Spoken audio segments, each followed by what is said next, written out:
¿Qué tal, hermanos? ¿Se me oye bien? Sí. Buenos días. Pues, como han dicho, me llamo Leandro, estoy sirviendo en la iglesia de Renuevo, que estamos aquí al lado. Saludos de parte de ellos. Y estoy sirviendo allí, echando una mano en el tema de la predicación de la palabra. Nosotros estamos en una situación de que no tenemos un pastor definido. Y bueno, entonces cada hermano tiene que aportar un poco con lo que tiene, y yo estoy aprovechando ahora los años de formación que pasé en Argentina. En Argentina estuve estudiando un seminario bíblico durante 2 años, entre los años 2013 y 2016. No sé si vosotros habéis conocido o habéis oído algún tipo de seminario de este tipo. La verdad es que son una pasada. Es muy interesante lo que uno puede aprender allí. Perdonadme las formas que yo tengo, a lo mejor son muy diferentes a las vuestras. Al final cada iglesia tiene un poco sus tradiciones y sus maneras de expresarse. Yo tengo la mía también, así que vais a tener que disculparme por ese lado. El seminario al que fui era muy interesante porque venía gente de toda clase de sitios, de muchos países diversos. Cristianos con una tradición de creyentes muy diversa, muy diferente, también de muchas denominaciones, y eso era muy interesante por el hecho de los debates que se producían, ¿no? Había cosas que a unos les chocaba y había otras personas que no les chocaban en absoluto. Sobre todo a mí me llamó mucho la atención encontrarme con gente de una orientación más pentecostal, un poco más radical, súper interesante. No sé si habéis oído o habéis visto en alguna ocasión esta gente que se cae, o los pentecostales que hacen mucho espectáculo, unas reuniones así más llamativas, sí, ya me entendéis. A mí todo este tema, esta manera de entender el cristianismo, a mí me choca mucho, me genera bastante rechazo, no sé a vosotros. Supongo que será por mi manera de ser. Yo soy más tímido, más pausado, y me genera rechazo, pero a la vez me generaba mucha curiosidad. Entonces yo siempre que podía, siempre que tenía la oportunidad, me acercaba a esta gente, que eran unos cuantos, y yo preguntaba e intentaba entender un poco esa visión, esa manera de entender la palabra. Me encontré con varios casos de gente que consideraba que lo sobrenatural, lo extraordinario, la actividad milagrosa debía ser algo habitual en la vida del creyente. Y claro, si tú vives esa mentalidad, por supuesto, muchos domingos vas a vivir ciertas experiencias, ¿verdad?, de índole espiritual, algo llamativo, ¿verdad? Y tuve ocasión de encontrarme con esta gente y ver, desde mi punto de vista, esas experiencias supuestamente espirituales. Para sorpresa de algunos, y para no sorpresa de otros, me encontré con la realidad de que muchas de estas historias de supuestos milagros y experiencias espirituales estrambólicas resulta que no eran verdad. Resulta que eran falsas. Me acuerdo de 2 casos concretamente, 2 personas con las que yo tuve oportunidad de intimar, de conectar un poquito más. Hubo uno de ellos que vivió algo así muy voluminoso, muy llamativo, muy público. Y pasadas unas semanas yo me acerqué y le pregunté: oye, pero ¿y esto que viviste, esto que te ocurrió delante de todos en aquella reunión, qué significa? ¿Qué sentiste? ¿Qué pensabas en ese momento? Y él me dijo con tristeza que no había sido verdad, que había sido sugestionado o autosugestionado. Él decía que necesitaba vivir una experiencia de fe muy fuerte porque estaba pasando una situación mala, una crisis de fe, como nos puede pasar a cualquiera de nosotros. Y él pensó de alguna manera, y esto me lo contaba a mí hace muchos años, que él pensaba que de alguna manera podía provocar una experiencia espiritual. Y en ese intento, él fingió vivir algo pensando que en algún momento Dios correspondería a ese fingimiento, y finalmente no fue así. Finalmente él sintió la música, las luces, la predicación fue así muy espectacular, y él pensó que de alguna manera podía llegar a experimentar algo extraordinario, y finalmente no fue así. Otro caso que era muy cercano a mí, un amigo mío, de los que se caen, ¿no? Se cayó en una reunión, y yo fui a preguntar, oye, ¿y esto que has vivido? ¿Qué significa para ti? ¿Qué pensabas? ¿Qué sentías en ese momento? Y él me dijo que lo había fingido, que la presión social, que la mano que lo empujaba, la prédica muy fuerte, y él de alguna manera no quería quedar menos, ¿verdad? No quería quedar como uno que no sintió nada aquel día, y fingió caerse. Y él me lo decía con vergüenza. ¿Cuántas veces hemos oído historias de supuestos milagros, supuestas sanidades, ¿verdad? Personas que hemos impuesto las manos por algún problema en un hombro, una rodilla, que duele, que impide hacer ciertas cosas, y pensamos nosotros que ciertamente tenemos la fe de que ha ocurrido algo, pero luego viene la radiografía y resulta que ahí no ha pasado nada. ¿Cuántas veces yo me acuerdo de un caso de alguien que no oía bien, que tenía un pinganillo, y oramos por él, y él se quitó el pinganillo? Yo escucho bien. Una llamada por teléfono desde el oído malo, y escuchaba, y a las pocas semanas estaba con el pinganillo puesto otra vez. La emoción de pensar, de la sugestión del momento de pensar que ha ocurrido algo, pero realmente no había ocurrido. Esto me lleva a pensar, y esto le ha pasado a muchísima gente, de pensar de que dado que estas historias son falsas, y de que ha ocurrido mucho esto en el mundo cristiano, del fraude, ¿debo esperar una experiencia personal por parte de Dios en el siglo XXI? ¿Debo esperar una experiencia personal? ¿O por el contrario, ya está todo dicho? Dios ya ha revelado todo lo que es, ya ha dicho todo lo que debía decir, y por tanto no debemos esperar nada. Yo me he encontrado con gente que es el extremo justamente opuesto a estos movimientos de fe, de pensar que todo lo que Dios debía decirnos a cada uno de nosotros lo ha dicho a través de la Biblia, y no debemos esperar nada más personal, extraordinario o individual.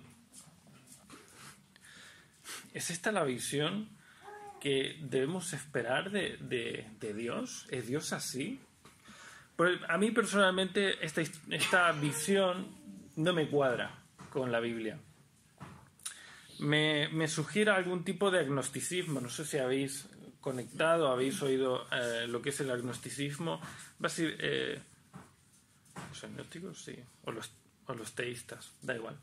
Básicamente ellos piensan que Dios o los dioses han llegado, han creado un mundo, le han dado forma, lo han preparado para la vida, como si fuera un reloj, le ha dado cuerda y lo ha dejado ahí suelto, ¿no? Y lo que le pase a la gente que allí vive le da igual. A mí este tipo de cristianismo me suena un poco a eso. Es un Dios que ha creado el mundo, que le ha dado cuerda como si fuera un reloj, y le ha dado una Biblia y le ha dicho, toma, aquí estoy yo, esto es todo lo que tienes que saber de mí, apáñatelas. ¿Os cuadra eso?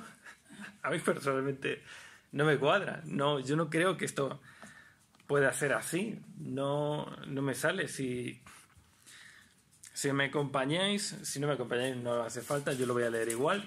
En Marcos capítulo 8, versículos del 1 al 9, tiene algo muy interesante que decir respecto a todo esto que estamos hablando.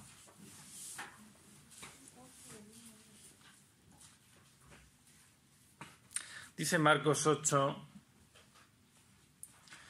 en aquellos días, como había una gran multitud y no tenían que comer, Jesús llamó a sus discípulos y les dijo, tengo compasión de la gente, porque ya hace 3 días que están conmigo y que no tienen qué comer. Y si los enviare en ayunas a sus casas, se desmayarán en el camino, pues algunos de ellos han venido de lejos. Hacemos una pausa aquí, ponemos un poco en contexto. El contexto de este capítulo de Marcos, Jesús lleva enseñando en el desierto varios días. La gente ha acudido a escucharle porque ha oído de los milagros, de unos milagros muy llamativos, y los milagros han tenido una especie de efecto publicitario. Entonces la gente ha ido al desierto a escuchar a ver qué se estaba diciendo, porque si Dios ha dotado de estos poderes a un hombre y además tiene un discurso, lo que él tiene que decir es interesante. Es pertinente para mí. Es un hombre de Dios, es un profeta, ¿verdad? Y por tanto, lo que él puede decir es muy valioso para mí. Por tanto, la gente ha sido motivada y ha escuchado de las cosas de Jesús y ha decidido emprender un viaje lejos de casa para poder escuchar atentamente lo que este hombre quiere decir. Y Jesús lleva días enseñando. Y ha llegado un momento en que la gente se le han agotado los recursos y que tienen que volver a casa y es posible que desfallezcan en el camino. Y Jesús se ha dado cuenta de esto. Sigue el versículo 4. Sus discípulos le respondieron: ¿de dónde podrá alguien saciar de pan a estos aquí en el desierto? Él les preguntó: ¿cuántos panes tenéis? Y ellos dijeron: 7. Entonces mandó a la multitud que se recostase en tierra y tomando los 7 panes, habiendo dado gracias, los partió y dio a sus discípulos para que los pusieran delante y los pusieron delante de la multitud. Tenían también unos pocos peces y los bendijo y mandó que también los pusiesen delante. Y comieron y se saciaron y recogieron los pedazos que habían sobrado, 7 canastas. Eran los que comieron como 4.000 y los despidió. Bueno, claramente aquí no es que con 4 peces se hayan alimentado todas esas personas. Aquí ha habido un milagro, ¿verdad? Ha habido una provisión divina y la gente ha podido volver a su casa con bien, con el estómago lleno. Tenían los recursos para poder volver. ¿Por qué Jesús ha hecho aquí este milagro? ¿Tenía algún tipo de intención publicitaria en hacer este milagro? ¿Quería llamar la atención para que la gente dijese: no, venga, nos vamos a quedar aquí, vamos a seguir escuchando? No ha sido así. La razón de este milagro la encontramos unos versículos antes de Marcos, donde dice que tuvo compasión de la gente, porque temía que esta gente fuera a desmayar en el camino. A mí, este Jesús que se presenta aquí, para mí no tiene nada que ver con un Dios que abandona a su gente con una Biblia. Es un Dios que se preocupa por la gente después de haberle enseñado, al igual que vosotros estáis aquí oyendo hoy y en vuestra vida leéis la Biblia y oráis, aunque eso lo hacéis por un momento determinado del día, luego tenéis que volver a vuestra vida diaria. Vosotros tenéis vuestros problemas, vuestras deudas, tenéis tentaciones, tenéis situaciones familiares, problemas en el trabajo, tenéis una vida a la que volver. ¿Qué provisión habéis recibido vosotros de parte de Dios? Porque Dios ha provisto a la gente en el desierto para poder volver a su casa. Es un Dios provisorio, que no le interesa simplemente que tú escuches un mensaje, sino que tengas los recursos para volver a casa, para enfrentarte a tu vida diaria. ¿Por qué Dios a ellos les ha provisto y a mí no? ¿Me ha provisto algo Dios para yo enfrentarme en mi vida diaria? A mí nadie me ha regalado un bocadillo mágico en el desierto. Hermanos, pues tengo que deciros que efectivamente Dios nos ha dado algo mucho más importante que panes y peces en un momento de hambre. Él nos ha provisto al Espíritu Santo. Dice en Juan 15, hablando ya de su partida, él dice: mirad, os conviene que yo me vaya, os conviene que yo vuelva al Padre, porque entonces os podré enviar al Espíritu Santo. Y este Espíritu Santo os fortalecerá. ¿Cómo va a fortalecernos el Espíritu Santo? Recordando sus palabras, guiándonos a toda verdad. Él en nuestra vida creyente, Él viene a nosotros en el Espíritu Santo y nos revela el contenido de la Biblia. Yo no puedo entender la Biblia por mí mismo. ¿Cuánta gente ha habido en la historia de la humanidad que ha estudiado la Biblia a nivel teológico, pero no ha sido salva, no ha entendido el mensaje de la salvación? Este mensaje solo puede ser revelado por el Espíritu Santo, porque es el Espíritu Santo el que me enseña en mi alma el mensaje del Evangelio. Él me recuerda sus palabras y me guía en mi vida individual. Dice más adelante, en Juan 16, dice: convencerá de pecado y de justicia y de juicio al mundo. ¿Qué significa que va a convencer de pecado y de justicia y de juicio? Él habla de que convencerá de pecado, de que efectivamente nos hará ver que por mucho que nosotros podamos pensar lo contrario, no estamos perdidos. Somos malos por naturaleza. No sé si os habéis dado cuenta, pero que las cosas que están bien hoy día, hace 20, 30 años no estaban bien. Estaban mal. Y las cosas que hoy día están mal, hace 20, 30 años estaban bien. Eran bien valoradas por la sociedad. Al final, la moralidad va cambiando, más o menos. Esto hay que tomarlo con pinzas, pero digamos que las modas van cambiando a lo largo del tiempo y lo que nosotros podamos considerar que hoy está bien, ayer no estaba considerado así. ¿Cómo voy yo a arrepentirme de algo que pienso que no está mal?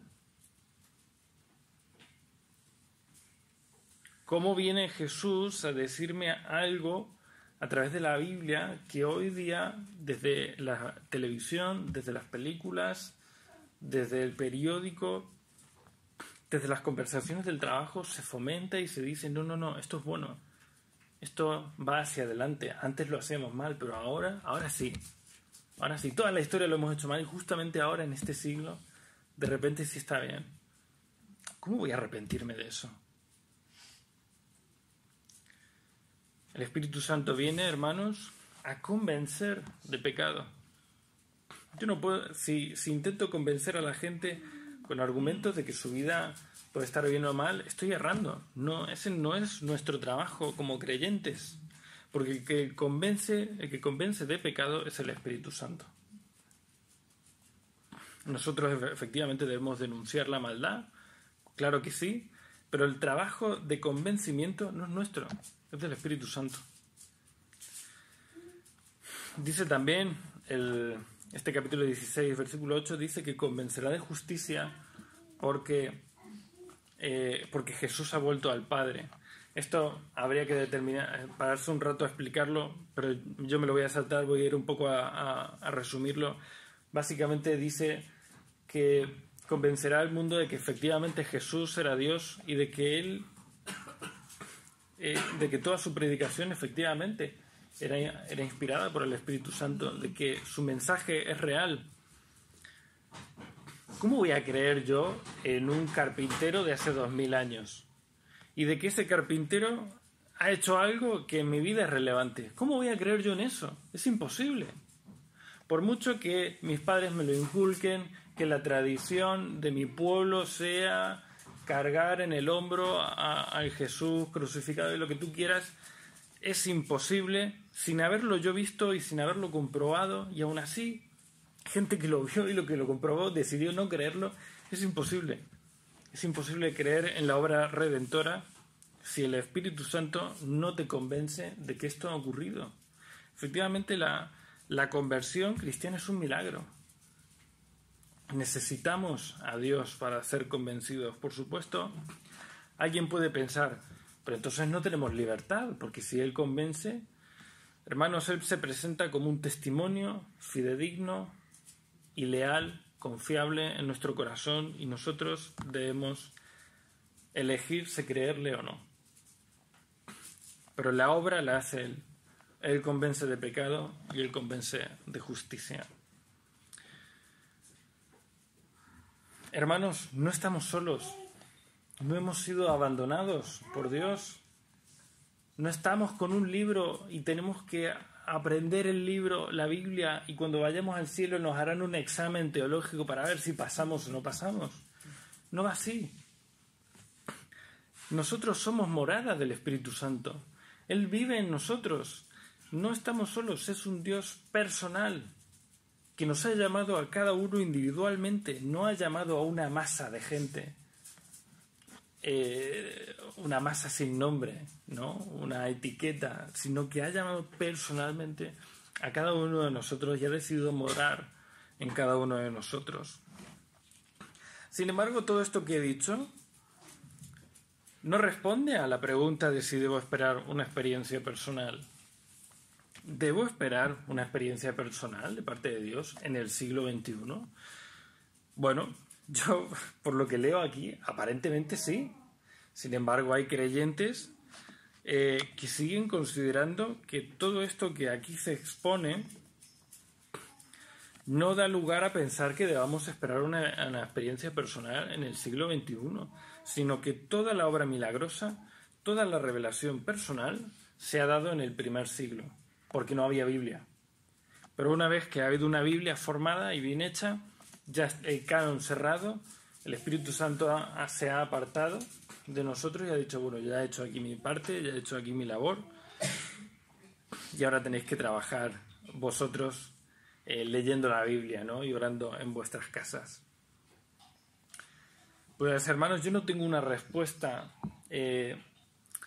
teológica que poder daros a ciencia cierta. Yo creo que esta observación de esta gente puede ser válida, es respetable, y la observación de pensar que Dios se sigue revelando a día de hoy personalmente también me parece que es respetable. Creo que está abierto. Simplemente voy a leeros una pequeña historia que encontré en el seminario bíblico.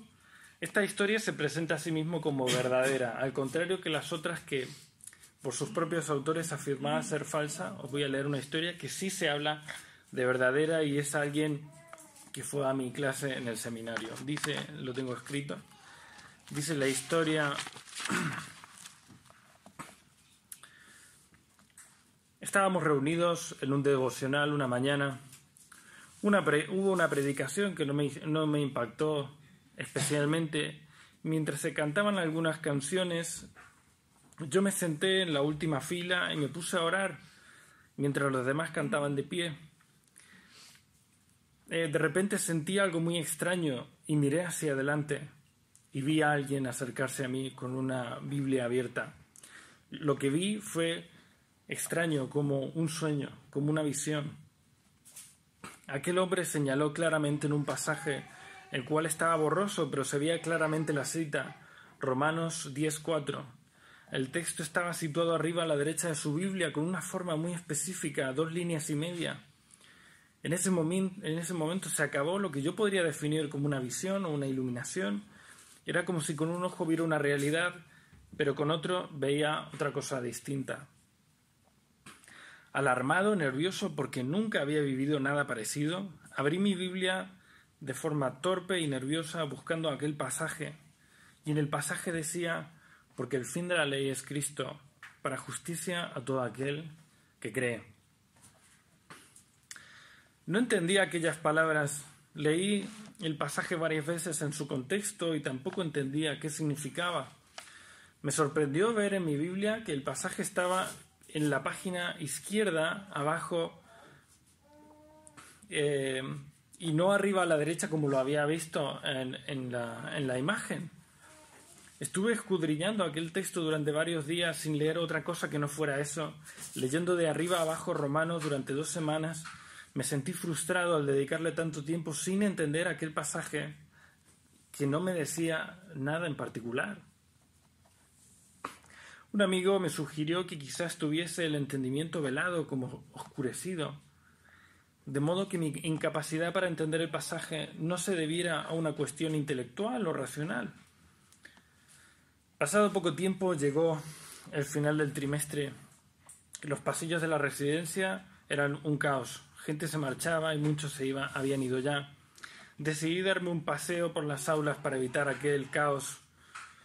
Pasando por allí me encontré a un compañero de clase con el que no había hablado nunca, leyendo intensamente su Biblia. Me acerqué y le pregunté: ¿qué lees? Y él me contestó: estoy leyendo Gálatas, la justificación por la fe. No sé si entiendo muy bien lo que estoy leyendo.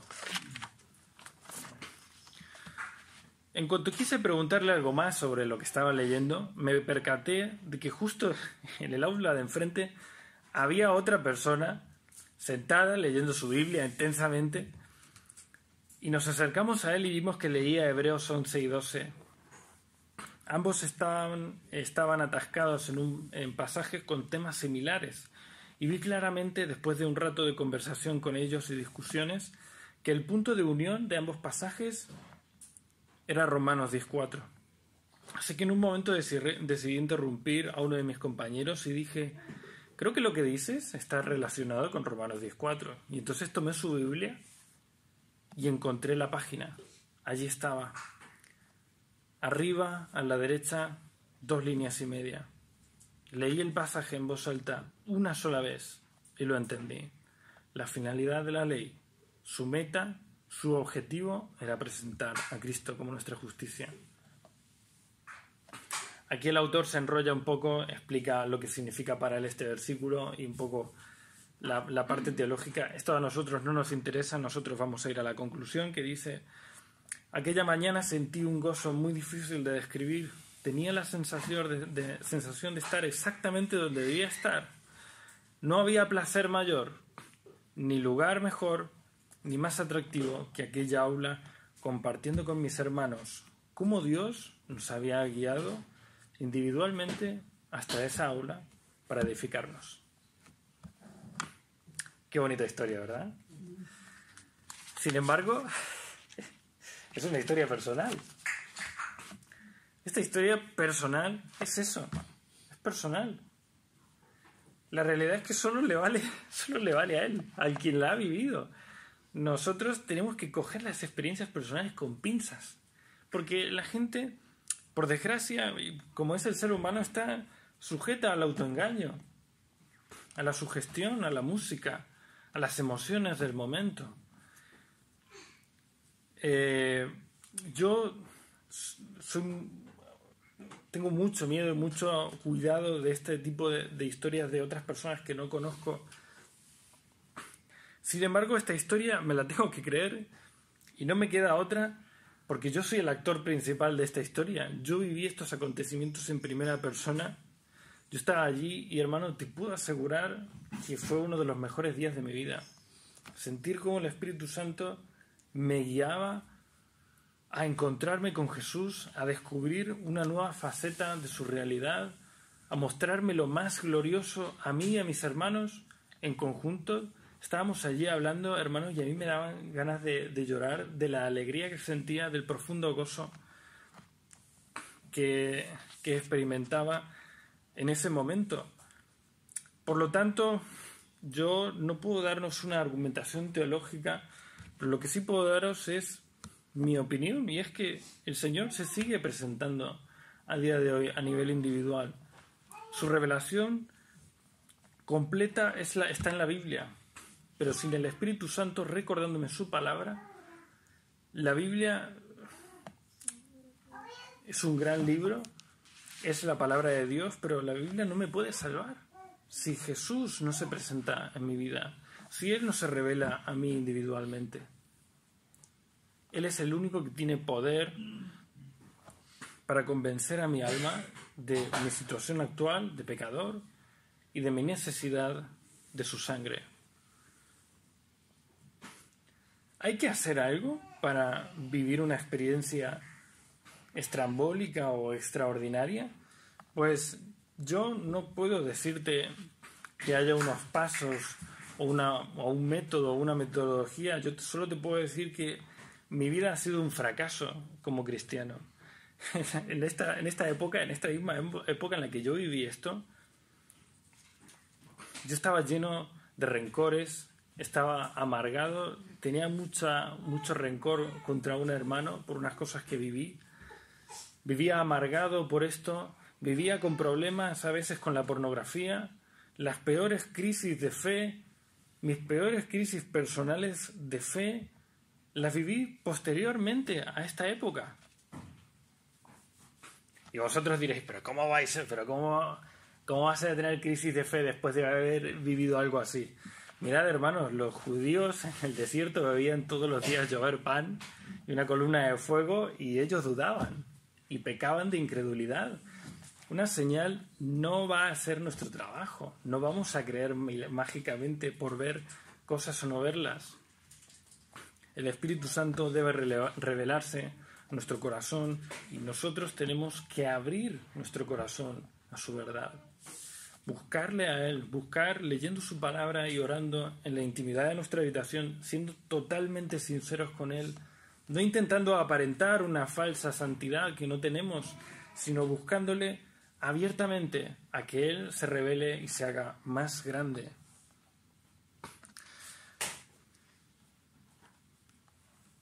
Por tanto, hermanos, cada creyente debe tener su experiencia personal con Jesús. No podemos vivir la fe de los demás. Debemos vivir nuestra propia fe y debemos encontrarnos con Jesús individualmente de manera poderosa y esperando su guía, su indicación, su gloria. Es la única manera de progresar en la vida cristiana. La salvación y la santidad son obra suya, no mía. Yo no soy más santo porque yo me esfuerzo más y consigo mejores resultados, sino porque el conocimiento de Jesús y su obra tienen ese efecto en mí, me santifican. Mi obrar va cambiando, mi percepción de las cosas es modificada gracias a su poder. Por tanto, hermanos, a modo de conclusión, habéis visto que soy breve. A modo de conclusión, hemos hablado esta tarde de que hay ciertas experiencias en el mundo cristiano que efectivamente no son verdaderas, son falsas. Sin embargo, eso no hace que todo lo que ocurre debajo del sol sea falso, todo lo que viene siendo lo extraordinario.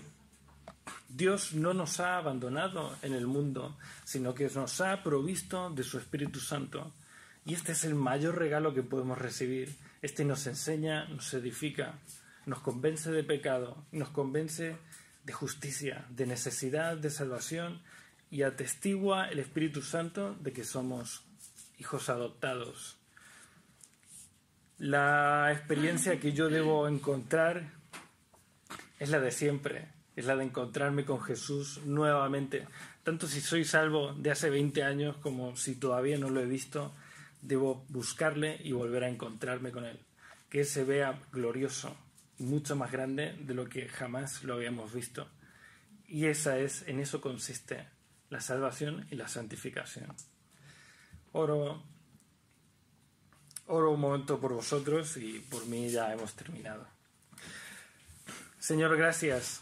Gracias porque quieres ser una realidad en nuestra vida, porque quieres presentarte a nosotros tan real como el aire que respiramos o la gravedad que tiene nuestros pies en el suelo. Gracias, Jesús, por tu regalo, que es el Espíritu Santo, por querer hablarnos a nivel individual, Señor. Te pedimos perdón por nuestra cabezonería y nuestra terquedad, Señor, por nuestro autoengaño, Señor. Y te pedimos que te reveles a nosotros una vez más, que te presentes a nuestra vida otra vez, Señor, como al principio, y que podamos verte grande, Señor, y glorioso, que es lo que tú deseas. Guíanos, Señor, a toda verdad. Guíanos con tu palabra, Señor. Te pido por mis hermanos, Señor, que esto que he traído para ellos les sirva, Señor, y que puedan ponerlo en práctica, Señor. Te pido que abras sus corazones, Señor. Amén. Amén.